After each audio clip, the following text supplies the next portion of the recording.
우리는 왜 그렇게 쉽게 흔들리는가? 오늘은 그 질문에서 시작해보려 한다. 칭찬 한마디가 들어오면 마음이 환해진다. 마치 내 안에 불이 켜진 것처럼 느껴진다.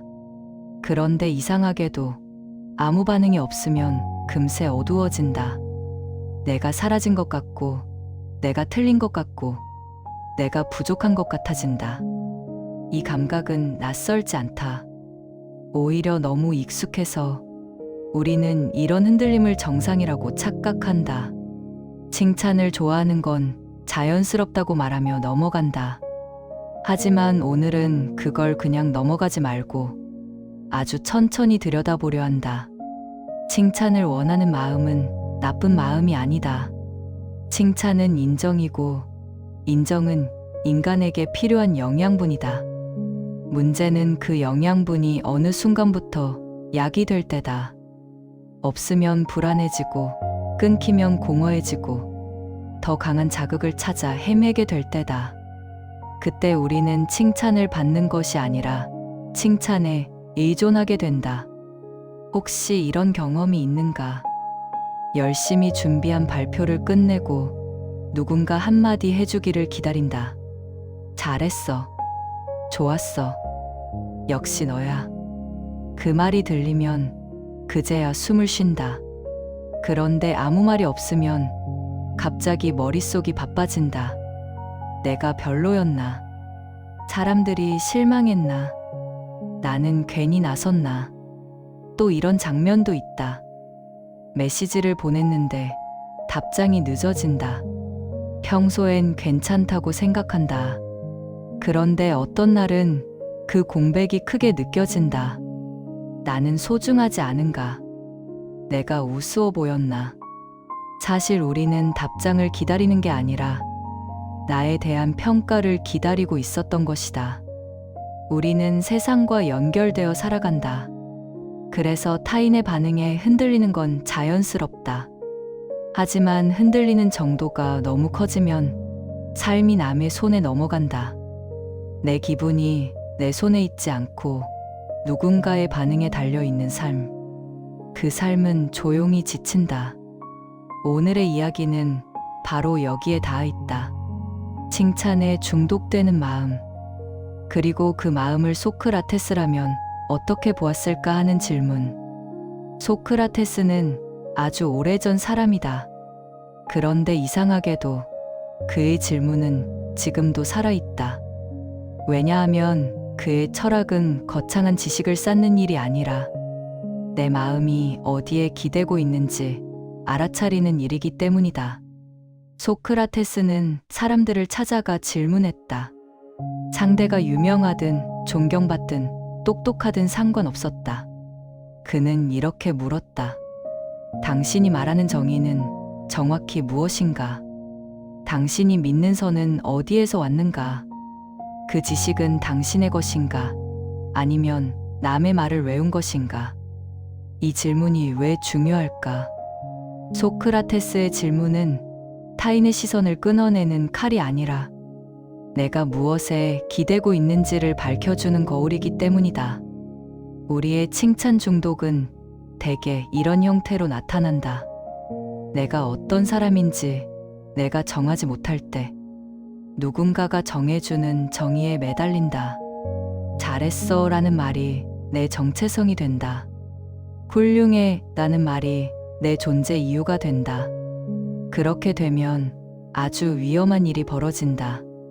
칭찬이 줄어들면 내가 줄어드는 것처럼 느껴진다. 칭찬이 멈추면 내 삶이 멈추는 것처럼 느껴진다. 그때 우리는 열심히 사는 것이 아니라 인정받기 위해 달린다. 살아가는 것이 아니라 평가받는 것이다. 여기서 오늘의 핵심 질문이 나온다. 나는 괜찮은 사람인가? 이 질문은 너무 익숙하다. 우리는 매일 이 질문을 한다. 회의실에서, 채팅창에서, 가족 앞에서, 친구 앞에서, 거울 앞에서. 나는 괜찮은가? 그런데 소크라테스는 질문을 바꾸라고 말한다. 나는 괜찮은가? 대신 이렇게 물어보라고 한다. 나는 나를 제대로 알고 있는가? 이 질문은 다르게 작동한다. 나는 괜찮은가? 라는 질문은 바깥을 본다. 누가 나를 인정하는가? 누가 나를 좋아하는가? 누가 나를 칭찬하는가? 반면 나는 나를 제대로 알고 있는가? 라는 질문은 안으로 들어간다. 나는 무엇을 중요하게 여기는가? 나는 무엇을 두려워하는가? 나는 무엇을 위해 살고 있는가? 나는 어떤 순간에 스스로를 배신하는가? 여기서 한번 아주 천천히 멈춰보라. 최근에 들었던 칭찬을 하나 떠올려보라. 너 진짜 잘했어 라는 말. 너 덕분에 해결됐어 라는 말. 역시 너야 라는 말. 그 칭찬은 무엇을 향하고 있었는가? 당신의 생각을 향하고 있었는가? 당신의 태도를 향하고 있었는가? 아니면 그저 결과를 향하고 있었는가? 결과에 대한 칭찬은 달콤하다. 하지만 결과에만 매달리게 만들 수도 있다. 그 순간부터 우리는 선택을 검토하지 않고 결과를 재현하려고만 한다. 다음에도 박수받기 위해, 다음에도 인정받기 위해, 그때 그 방식만 반복한다. 소크라테스가 중요하게 본 것은 바로 그 지점이다. 당신의 선택은 왜 그랬는가? 당신의 행동은 무엇에서 나왔는가? 당신의 삶은 당신의 것인가? 이 질문은 불편하다. 왜냐하면 정답이 즉시 나오지 않기 때문이다. 칭찬은 빠르다. 잘했어. 한마디면 끝난다. 하지만 자기 성찰은 느리다. 이 선택이 정말 나다운가를 묻는 데는 시간이 걸린다. 그래서 우리는 종종 빠른 길을 택한다. 칭찬이 주는 빠른 확신, 남의 평가가 주는 즉각적인 안심. 그 안심은 통증을 가라앉히는 진통제처럼 효과가 있다. 하지만 그 안심이 반복되면 내 기준은 약해진다. 오늘 이 시간에 우리가 하려는 일은 단순하다. 칭찬을 나쁘다고 몰아붙이는 일이 아니다. 칭찬을 거부하라고 말하는 일도 아니다. 그 대신 칭찬이 내 삶의 주인이 되지 않게 하는 일이다. 그러려면 먼저 알아차려야 한다. 나는 언제 칭찬이 꼭 필요해지는가? 나는 어떤 순간에 칭찬이 없으면 무너지는가? 나는 무엇을 두려워해서 칭찬을 찾는가? 그리고 아주 작은 실험을 해보면 좋다. 오늘 하루 단 한 번이라도 칭찬이 없는 자리에서 나에게 물어보라. 오늘 내가 한 선택은 왜 그랬는가? 그 선택이 나를 더 정직하게 만들었는가? 그 선택이 나를 더 단단하게 만들었는가? 이 질문은 처음엔 낯설다. 하지만 낯설다는 건 길이 열린다는 뜻이기도 하다. 우리가 익숙한 길은 대개 남의 시선이 만든 길이다. 낯선 길은 내 삶이 시작되는 길이다. 우리는 왜 혼자 있는 시간을 그렇게 불편해하는가? 아무도 나를 평가하지 않고 아무도 반응하지 않는 공간에 들어서면 마음이 먼저 불안해진다. 괜히 휴대폰을 집어들고 의미 없는 알림을 확인하고 누군가의 목소리를 틀어놓는다. 고요 속에 나 자신을 두는 일이 생각보다 어렵기 때문이다. 이 불편함은 단순한 외로움이 아니다. 그보다 더 깊은 감정에 가깝다. 아무도 나를 정의해주지 않는 순간 나는 내가 누구인지 스스로 말해야 하는 자리에 서게 된다. 그리고 바로 그 지점에서 칭찬에 익숙해진 마음은 갑자기 방향을 잃는다. 소크라테스가 중요하게 여겼던 시간은 바로 이 순간이었다. 사람들과의 대화보다, 군중 속의 토론보다, 혼자 있는 사유의 시간을 그는 철학의 출발점으로 삼았다. 그에게 대화란 사람을 설득하기 위한 도구가 아니었다. 자기 자신을 더 깊이 이해하기 위한 연습이었다. 그래서 그는 늘 질문으로 시작했고, 늘 질문으로 돌아왔다. 반면 우리는 혼자 있는 시간을 견디지 못한다. 그 시간은 우리에게 질문을 강요하기 때문이다. 나는 왜 이렇게 살고 있는가? 나는 무엇을 피하고 있는가? 칭찬은 이 질문을 잠시 멈추게 한다. 누군가 대신 나를 설명해 주기 때문이다. 잘하고 있다라는 말 한마디는 생각을 중단시키는 힘을 가진다. 그 순간만큼은 의심할 필요도 없고 돌아볼 필요도 없다. 그래서 우리는 그 상태를 반복해서 원하게 된다. 하지만 문제는 그 반복이 길어질수록 스스로 생각하는 힘이 약해진다는 점이다. 판단을 밖에 맡기는 시간이 늘어날수록 내 안의 기준은 흐려진다. 소크라테스는 이 상태를 가장 위험하다고 보았다. 도덕적으로 나쁘다는 뜻이 아니다. 자기 삶에 대한 주도권을 스스로 내려놓은 상태를 말한 것이다. 칭찬에 의존하는 삶은 조용히 판단을 외주 맡긴 삶이다. 이게 맞는지, 이게 옳은지, 이게 나다운지 묻기 전에 먼저 반응을 확인한다. 현대 사회는 이 구조를 아주 세련되게 강화한다. 성과, 점수, 평점, 반응, 숫자. 우리는 하루에도 수십 번씩 외부의 기준을 확인한다. 그 기준이 좋으면 안심하고 나쁘거나 없으면 이유 없이 불안해진다. 그 불안은 점점 내 삶의 배경음처럼 깔린다. 이때 소크라테스라면 이렇게 물었을 것이다. 그 기준은 누가 만들었는가? 그 기준은 당신을 더 나은 사람으로 만드는가? 아니면 불안을 잠재우는 임시 처방에 불과한가? 칭찬 중독의 핵심에는 두려움이 있다. 틀릴까봐, 부족해 보일까봐, 가치 없는 사람처럼 느껴질까봐 두려운 마음이다. 그래서 우리는 안전한 선택을 반복한다. 이미 박수받은 방식, 이미 검증된 역할, 이미 익숙한 말투와 태도. 그 안전함 속에서 질문은 점점 줄어든다. 소크라테스는 이 두려움에 정면으로 맞섰다. 그는 틀릴 가능성을 피하지 않았다. 오히려 그 가능성을 자유의 출발점으로 삼았다. 모른다는 사실을 인정하는 것, 그것이야말로 지혜의 시작이라고 믿었다.